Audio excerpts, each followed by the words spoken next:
Je me bois le pot, ne pas dire. Je me bois tout temps, ne sale ya.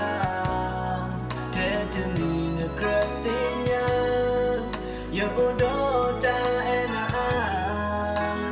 Le nouveau tabo, que me bois le hilosa.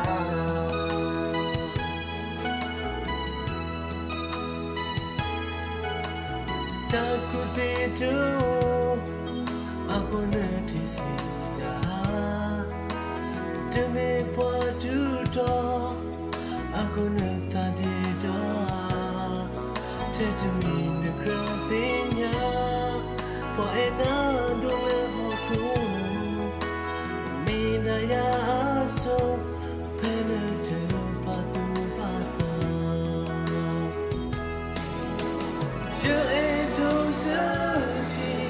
Baya lana tak kui, jeta mi bapa, lana tak kemugo.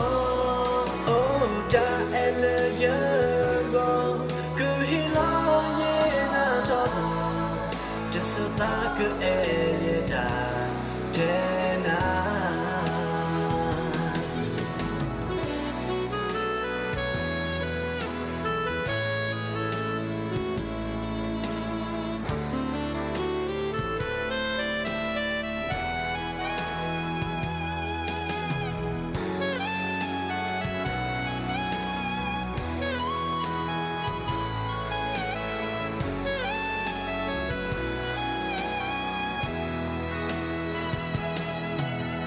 Je me bois le pot, ne pas dire.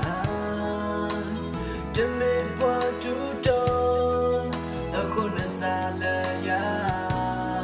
Tête mine crasinya, yo do ta ena.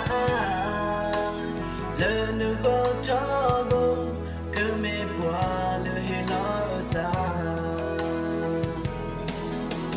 Je Sati, vaya lana taka kui, yata me babo, lana taka mu avo.